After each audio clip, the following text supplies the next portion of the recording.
Right, welcome back to the Nikki Clarke Show, and let's do a wellness check. How's everybody doing? Woo. Fantastic. So excited to have you back here on the show. The show is about transforming lives one story at a time, and we have been celebrating these lives for 17 years.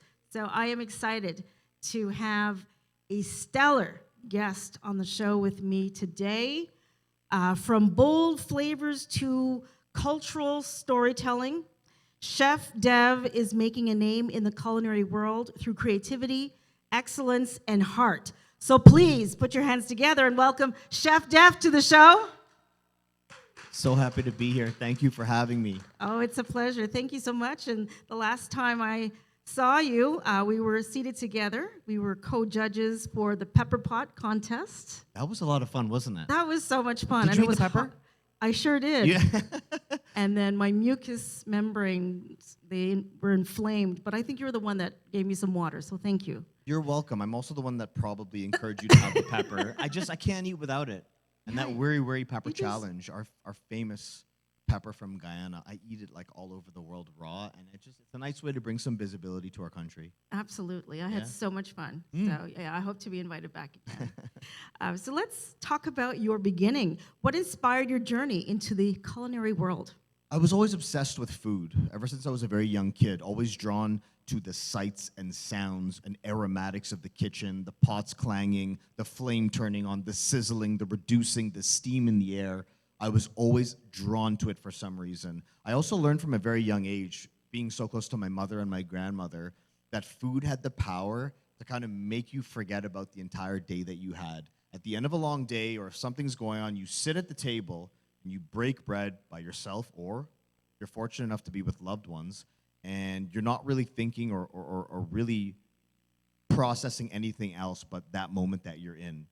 And I saw the way that my grandmother cooked for my dad and for my family growing up, and my mom, and it's just like my happiest time of the day. So still very much to this day, if I'm eating lunch, I'm thinking about dinner. And if I'm eating dinner, I'm thinking, what can I marinate for lunch tomorrow? That's just how my brain works. And always obsessed with food. Dad wanted me to go into engineering, law, medicine, pretty standard. Right. And went to culinary school late, 24 years old. And I never looked back. That was 17 years ago now. About the same time I started the show. 2009? 2009, yeah. Yeah, culinary. Fantastic. Awesome. So what was the defining moment for you when you knew that this was your calling? It was almost immediate when I got to culinary school, because when I got to culinary school, the first day was introduction to cooking, but it was stocks and sauces. And then we went into introduction to butchery, and then world-inspired cuisine.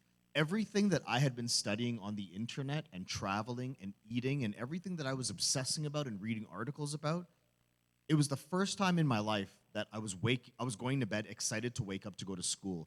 I had never felt that before. I had been in business school before that, and nothing really attracted me to it. I remember studying for standard deviation for stats and hating my life.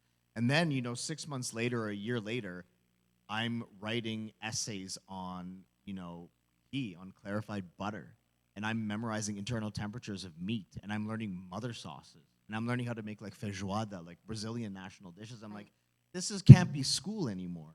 And that's how I knew, like, this is definitely the only place I want to be, and I never looked back. I love that. And as a fellow West Indian, I love what you said about, food just being kind of the mecca of the family. It calls in conversation, heart, and with my Jamaican grandmother, if she always prepared this huge meal. Like, she started early in the morning and then just kept cooking throughout the day. So there was always a well-stocked fridge. But it was never a moment where you could go and say, "No, Mama, I'm not hungry," because you'd be like, interrogated. "Oh, what is wrong with you?" Yeah. And nobody's allowed The to... baby not all right. Exactly. Yeah, so. And nobody's allowed to walk through the door and not No. eat, Exactly. right? You have to eat something. You have to eat something, absolutely. So let's talk about that, your cultural background and how it influenced your culinary style. Oh my God. Yeah, so I grew up deep in Guyanese Canadian culture. And I say Canadian because growing up in Toronto had a big impact on me, who I became as a chef, writing my cookbook. There's recipes from all over the world. But as I was finding my true, authentic, genuine voice over the past 5, 6 years, I tried to master French cuisine and work on this cuisine and that cuisine. And like, if you follow me now, there's a lot of West Indian, Caribbean, and South Asian. My great grandfather was born in Kashmir, India. Dad traced the records back there. And I grew up at temples surrounded, like our temple, I write about it in the introduction of my cookbook. Our temple was half Indian and it was half Caribbean, mainly Guyanese. So we grew up with things that not every Guyanese household grows up with. Chai, rajma, like tepla, all the Gujarati food that I grew up with. I grew up with all that inspiration. And that's how now I weave back and forth between South Asian and West Indian food because I grew up with it. Learning Hindi as well, and then traveling, cooking all over India, cooking throughout Pakistan. So now I feel very comfortable. So this cookbook and like my story is the story of a Guyanese kid trying to find his identity, tracing through his ancestry, and eating along the way. Yeah, fun book. It looks like fun. I love the colors, very rich, vibrant colors. Mad love, big flavors made to share from South Asia to the West Indies. Yeah, the color is not a coincidence that the publisher had our brand book. I'm very vibrant, very colorful, very bold, very passionate.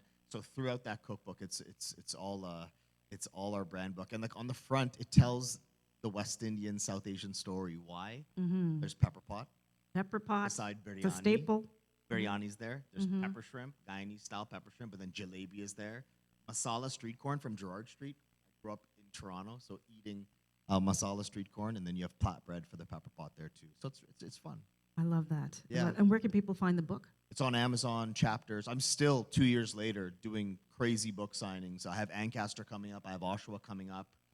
We just did ASA in Brampton. I signed cookbooks for 5 hours there straight.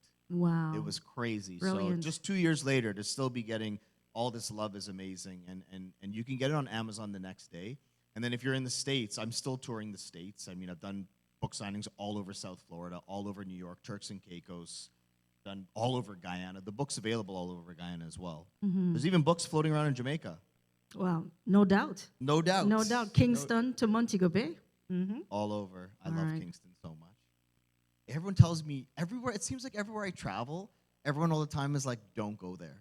Mexico Oh, City, Lahore, Pakistan, Guyana, Trinidad, Jamaica. It's like people need to like actually go start visiting these places. Absolutely. And see what it is before. Because a lot of the comments I get is, Dev, I haven't been back to Guyana in 60 years, but my husband doesn't want us to go, or whatever the case may be. But sometimes you just got to go check it out for yourself. Absolutely. And Kingston is lovely, so I Oh, highly recommend. Man, what a place. Let's talk about the challenges. Oh. What were some of the challenges you faced as a chef and entrepreneur? Oh, man. Being an entrepreneur in this day in my cooking world can be very challenging. I don't know if it's because I'm a workhorse or what it is, but it's like there's not enough time in the day for me to get everything done. And I know other people that are in my position that don't have the workflow coming, and I'm not sure why that is. I go to schools a lot. I do a lot of speaking, a lot of public speaking, and it's always a little bit challenging for me to give advice because I didn't have a roadmap, and I didn't know what I was doing. I still kind of don't think I know what I'm doing to a certain extent. Just taking all the shots that I possibly can. Right. Fortunately for me now, I have a big team around me. Yes. And I think you might have been speaking with them, and the team organizes my life. That makes everything a lot easier. Talent management as well. Yes. And that gives me a bit more direction to get that mentorship, which I really need. But also like challenges, our industry is really tough. You're on your feet all day. Me, it's like I'm not your traditional chef where I'm working Tuesday to Sunday, 12 to 12 in a restaurant. Any day of the week, I could be anywhere in the world. I've cooked in over 25 countries as well, and it's just, if you follow me, I know sometimes people get a little bit exhausted watching the stories because I move pretty quickly. But it's really challenging to be on your feet all day and to cook all day. And for me, it's like there's a lot of pressure because it's like everyone wants Chef Dev. They're expecting Chef Dev's energy, and all the cameras are on. So remember that event we met at? Absolutely. There's like a lineup for cookbooks there, right? Lineup for Sometimes cookbooks. I just want to sit down and relax, Yeah. And I'm grateful for the support. But there's other times where it's just like I want to throw a hoodie over my You head. just want to have your pepper pot in peace Yeah. and enjoy the day. That's all anybody wants, is to have their pepper pot in peace. But yeah, you got to take time for yourself. I work out a lot, sober now as well. I think that's Yeah. amazing. Thank you. How many years or? It'll be 5 years 5 in years. May, but it's one day at a time. Yes, of course. So it's almost 5 years. But I have a past with substance abuse. I grew up in a household where my parents weren't big drinkers, but our culture normalized alcohol. And like Caribbean culture is, jump up, wine up, soca, this, that. Like, rum is an everyday thing. Everyday thing. So it's like for me to have, a glass from the rum punch as a teenager, or to knock a beer with an uncle in Guyana or whatever it Not was. a red stripe. That's not too far-fetched. Right. That's not a too far-fetched thing. But that wasn't the reason why things got hairy for me. It's a combination of early childhood trauma, like losing my brother in 2006, my Right. brother passing away. I don't want to get too much into those details. I share a lot about this in detail online. I don't need to go into it here necessarily, but I'm very vulnerable online. But it's like I didn't have the tools and resources or the emotional intelligence to kind of manage my life.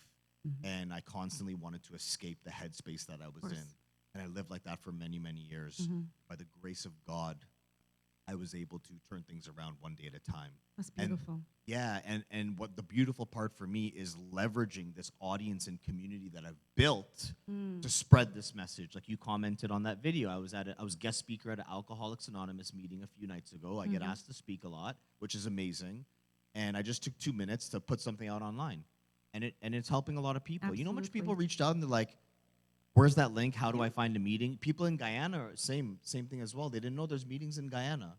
So like if you're struggling, there are resources. You just have to go. You're an inspiration. Thank you so much for, sharing your story.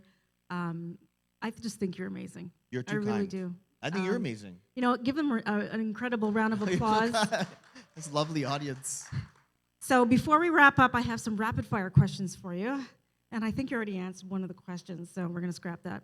But what's one dish everyone should eat once in their life? Okay, I want to say pepper pot, but because we've talked, At length.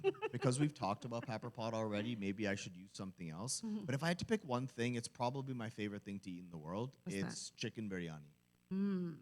The best chicken biryani I've ever had in my life cost $1.50 from a styrofoam container. I ate it on the floor of the kitchen line in Lahore, Pakistan during my service. Beautiful. $1.50. Blew my, I can still taste it. I can still taste the elaichi in my mouth, the whole spices. Unreal. Those are the best places to eat. Unreal. Best places to eat. What advice would you give an aspiring chef watching you today? Oh, you have to differentiate yourself. Especially if you're not doing a social media presence, you're doing yourself a disservice. But that doesn't mean that's the only way you can become successful. It depends on what you want, but you have to differentiate yourself. I don't want to see another cupcake shop, mac and cheese shop. You have to be different. You have to do something different. Okay, Find great that advice. creativity and innovation. Excellent. Yeah. All right, it's been such a pleasure. How can people find you on social media? Everywhere. Chef Devin, Devan, on TikTok, Facebook, YouTube. Yeah, I think that's just about it. IG, we're very active on, and chefdev.ca just relaunched the whole website. Actually, I have one more question. Yeah, Is my copy? 100%. Thank you so much. Only after I sign it. Okay. Yeah. I love it. Thank you so much. Chef Dev, everyone. Thank you. Bring me Please back. follow. Bring me back. Oh, we're going to have him back for sure. And don't forget to get your copy of Mad Love. We'll be right back.